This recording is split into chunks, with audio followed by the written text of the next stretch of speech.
রমজানের সাহরি এবং ইফতারে কী ধরনের খাবার খাওয়া শরঈ এবং স্বাস্থ্যগত দিক থেকে বাঞ্ছনীয়? স্বাস্থ্যগত দিক থেকে আমাদের সাহরি এবং ইফতারিতে কী ধরনের খাবার থাকা দরকার সেটা অবশ্য স্বাস্থ্য বিশেষজ্ঞগণ খুব ভালো বলতে পারবেন। তবে আমরা সবাই কমন কিছু বিষয় জানি। তার মধ্যে থেকে একটা হলো যে ইফতারিতে খুব বেশি ভাজা পোড়া এটা আমাদের স্বাস্থ্যের জন্য মোটেও ভালো নয় এবং এটার কারণে অনেক অস্বস্তিতে আমরা ভুগতে হয়। এর কারণে আমাদের তারাবি, আমাদের রাতভর জেগে ইবাদত বন্দেগী, অন্যান্য এক আমল করা, এমনকি দিনের বেলা রোজা রাখাটা অনেক সময় কষ্টকর হয়ে যায়।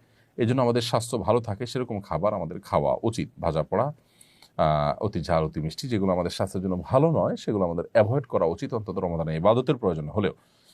দ্বিতীয়ত হলো আমরা ইফতার এবং সাহরিতে খেজুর অবশ্যই রাখার চেষ্টা করব। এটাতে প্রচুর পরিমাণ খাদ্যশক্তি, এনার্জি যেমন রয়েছে, এমনিভাবে এমন সব খাবার রাখবো, দেশীয় ফল এবং অন্যান্য খাবার যেগুলো সুফল আমাদের শরীরে নানাভাবে ইনশাআল্লাহ আসবে। বিধায় আমরা সেদিকটাকে বিশেষভাবে খেয়াল রাখবো, মনোযোগ দেব ইনশাআল্লাহ। এবং খুব বেশি আপনার উদরপূর্ণ করে খেলে ইবাদতবন্দি করতে অসুবিধা হয়, সেটা অস্বস্তির কারণ হয়, সেটা আমাদের স্বাস্থ্যের জন্য খারাপ হয় এবং শরীয়ত ও শিল্পের জন্য আমাদেরকে নিরুৎসাহিত করেছে। সেজন্য আমরা চেষ্টা করব যে সাহরি ইফতারিতে খুব বেশি উদরপূর্ণ করে না খেতে, এই চেষ্টা আমাদের মধ্যে থাকতে হবে। আহমদ সাজিম আপনি লিখেছেন, দিনের বেলা ঘুমানোর পরে স্বপ্নদোষ হলে কি রোজা ভেঙে যাবে?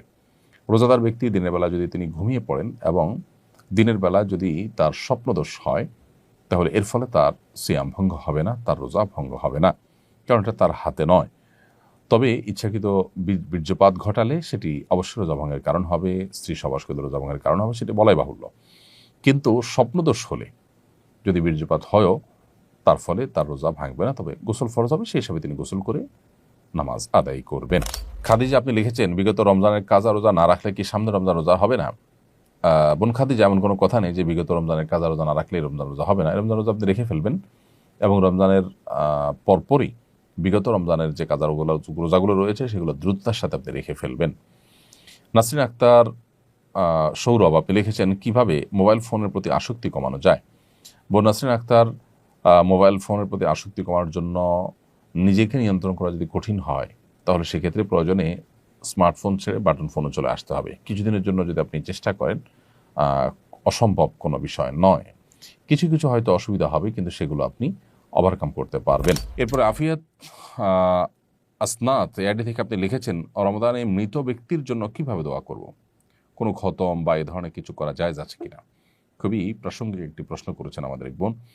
রমজানে মৃত ব্যক্তির জন্য আমরা দোয়া করতে চাই, বিশেষ করে রমজান উপলক্ষে আমাদের মৃত মা বাবা তাদের পক্ষ থেকে, আমাদের প্রিয়জনদের পক্ষ থেকে কিছু করার তাগাদ আমরা অনুভব করি। এক্ষেত্রে দোয়ার ক্ষেত্রে যেটি হবে যে আমরা নিজেরা আল্লাহর কাছে তাদের হয়ে তাদের জন্য মাগফিরাত কামনা করব, দুহাত তুলে দোয়া করব, চোখের পানি ফেলবো, অন্যদেরকে দিয়ে দোয়া করাবো বা অন্যদের কাছে দোয়া চাইবো তাদের জন্য, এটি হতে পারে। দ্বিতীয়ত, তাদের তরফ থেকে আমরা দান সাদাকা করব। মৃত ব্যক্তির জন্য যে সমস্ত বিষয়গুলো করা যায়, তাদের পক্ষ থেকে উমরা করা যায়, হজ করা যায়, দান সাদাকা করা যায়, কোনো ব্যক্তিকে আপনার খাদ্য দেওয়া যায়, আল্লাহর কাছে দোয়া করা যায়। অনেকগুলো আমাদের মতে আপনি কোরআনে কারিমের তেলাওয়াত পড়ে যদি বলেন যে আল্লাহ এর সবটা আমি তাকে দিতে চাই, সেটা অনেকের মতে দেওয়া যায়। এই যে ব্যাপারগুলো যেগুলো মৃত ব্যক্তির তরফ থেকে করা যায় সেগুলো আপনি করবেন। এর বাইরে খতম করার একটা প্রচলন আমাদের সমাজে আছে যে রমজান উপলক্ষে আমাদের মৃত ব্যক্তির তরফ থেকে খতম করে। আসলে লোকজন ভাড়া এনে টাকা পয়সা দিয়ে খতম করালে সওয়াব তো হবেই না, বরং গুনাহ হবে। কারণ খতম কোরআনে কারিম তেলাওয়াত পড়ে শেষ করা বা তেলাওয়াত করা এটা একটা ইবাদত, এটার বিনিময় দেওয়া এবং নেওয়া জায়েজ নাই, বিধায় এটা চলবে না। হ্যাঁ, আপনারা পরিবারের সদস্যরা কেউ কোনো অংশ তেলাওয়াত করলেন, করে এটার সওয়াব যেন আল্লাহ তাকে দেন সেই হিসাবে আপনি নিয়ত করলেন, বাস এটা হতে পারে। এবং আপনারা নিজেরা ভাগযোগ করে নিলেন, পুরো 30 পারা কোরআন নিজেরা ভাই বোন বা আত্মীয়স্বজনরা ভাগ করে নিলেন এবং সবাই যে যেটুকু পড়লেন এটার সব যেন আল্লাহ তাআলা তাকে পৌঁছে দেন, সেজন্য দোয়া করি। এটা হতে পারে অনেক ইমামদের মধ্যে, সেটির সুযোগ রয়েছে। এমনি ওসমান করে লিখেছেন, রোজা না রাখতে পারলে কি তারাবি পড়া যাবে? কোনো কারণে কেউ রোজা রাখতে পারলেন না, অসুস্থতার কারণে সফরে আছেন, তারাবি পড়তে পারবেন। রোজা না রাখতে পারলে তারাবি পড়া যাবে না, ব্যাপারটা এরকম না। আমরা অনেকে রোজার সাথে তারাবিকে এমনভাবে রিলেট করে ফেলেছি যে রোজা না রাখলে বোধহয় তারাবি আর পড়া যাবে না, অথবা কেউ তারাবি না পড়লে তার রোজা হবে না, এরকম কোনো বিষয় নয়। আসলে রোজা একটি ইবাদত আর তারাবি আরেকটা ইবাদত। নবী করিম সাল্লাল্লাহু আলাইহি ওয়াসাল্লাম বলেছেন, মান কামা রমাদান ঈমানান ওয়া ইহতিসাবা গফিরা লাহু মা তাকাদ্দামা মিন যামবি। যে ব্যক্তি ঈমান এবং ইখলাসের সাথে সিয়াম পালন করবে, তার পূর্বের সমস্ত গুনাহ মাফ করে দেওয়া হবে। ঠিক একই হাদিসে নবী সাল্লাল্লাহু আলাইহি ওয়াসাল্লাম আরও বলেছেন, যে ব্যক্তি ঈমান এবং ইহতিসাব বা ইখলাসের সাথে তারাবি সালাত আদায় করবে, আল্লাহ তাআলা তার পূর্বের সমস্ত গুনাহ মাফ করবেন। ছোটোখাটো গুনার কথা মিন করা হয়েছে। তো এই জন্য আপনি কোনো কারণে রোজা রাখতে যদি নাও পারেন, তারাবির সময় হলে আপনি তারাবির পড়ার সুযোগ সামর্থ্য থাকলে অবশ্যই আপনি তারাবি পড়বেন।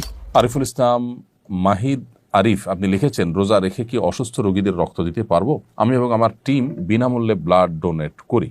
উত্তরটা জানতে চাচ্ছি। প্রিয় আরিফুল ইসলাম, আপনি আপনার টিম মানুষকে বিনামূল্যে যে রক্ত দিয়ে থাকেন সেটা অবশ্যই একটি ভালো কাজ, এবং রোজা রেখে যদি রক্ত দিলে আপনি অসুস্থ হয়ে রোজা রাখা কঠিন হয়ে যেতে পারে এরকম কোনো আশঙ্কা না থাকে, তাহলে সেক্ষেত্রে আপনি রোজা রেখে রক্ত দিতে পারেন, কোনো অসুবিধা নেই।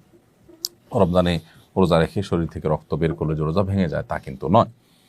মূলত শরীরে কোনো কিছু প্রবেশ করলে যেটা আমাদের খাদ্য বা আপনার পানীয়ের কাজ দেয়, যেটা আমাদের শরীরে এনার্জি সৃষ্টি করে, অর্থাৎ ক্ষুধা নিবারণ, পিপাসা নিবারণের কাজ দেয়, সেরকম কিছু যদি শরীরে প্রবেশ করে তাহলে সেটা রোজা ভাঙার কারণ হয়। এখানে তো শরীর থেকে বের হয়েছে। এটা যদি স্বাভাবিক হয় যে এক ব্যাগ রক্ত আপনি দিলেন, এর ফলে আপনার রোজা ভাঙতে হবে সেরকম পর্যায়ে আপনি চলে যেতে পারেন, এরকম কোনো আশঙ্কা যদি না থাকে ইনশাআল্লাহ আপনি রক্ত দিতে পারেন। এরপরে প্রশ্ন হলো, রোজা অবস্থায় ইনসুলিন গ্রহণ করা যাবে কি না?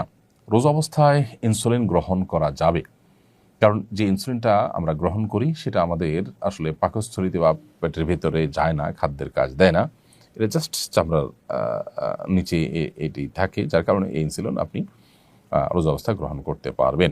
আমিনা আক্তার আপনি লিখেছেন, রোজা অবস্থায় চোখ, নাক ও কানে ড্রপ ব্যবহার করা যাবে কিনা? বোন আমিনা, রোজা অবস্থায় আপনি চোখে ড্রপ ব্যবহার করতে পারেন, কানে ড্রপ ব্যবহার করতে পারেন, তবে নাকে ড্রপ ব্যবহার করতে পারেন না, কারণ নাকের যে ড্রপ সেটা আপনার নাকের ছিদ্র হয়ে কণ্ঠনালী হয়ে আপনার পেট পর্যন্ত যেতে পারে, সেজন্য এটা আপনি করতে পারবেন না। আর চোখ এবং কানের ড্রপ এটা আপনি ব্যবহার করতে পারবেন, কারণ বিশুদ্ধ মত অনুযায়ী, গবেষণা অনুযায়ী চোখ এবং কানে যে ড্রপ ব্যবহার করা হয়ে থাকে সেটা আমাদের পেটে যাওয়ার সম্ভাবনা একেবারেই ক্ষীণ। এর মধ্যে একটা তো আছে যে পেটের সাথে যাওয়ার কোনো কানেকশনই নেই, যার কারণে এগুলো আপনি ব্যবহার করতে পারবেন। এমডি মারুফ বিল্লাহ আপনি লিখেছেন, সাহরি খেতে না পারলে কি রোজা হবে? সাহরি খেতে না পারলেও রোজা হবে। কোনো কারণে কেউ সাহরি খেতে পারলো না তার মানে তিনি রোজা রাখবেন না, ব্যাপারটা কিন্তু তা নয়। অনেকে আছেন যে সাহরি খেতে না পারলে তিনি ভেঙে পড়েন যে কীভাবে রোজা রাখবেন। আসলে এতটা দুর্বল হওয়া, এতটা হীনমন্য হওয়া মুসলমানের সাজে না। এই জন্য সাহরি খেতে না পারলেও আমি রোজা রাখলে আমার সেই রোজা যে একেবারে আমার জীবনহানি করে ফেলবে, আমি মরে যাব, এরকম তো না। এই জন্য হিম্মত করা দরকার। তাছাড়া সাহরি খাওয়াটা এটা রমজানে রোজার একটা সুন্নত আমল, এর ফলে রোজার মূল স্ট্রাকচার ফরজ বা ওয়াজিব তো আর ছুটছে না, যার কারণে আপনার রোজা হয়ে যাবে।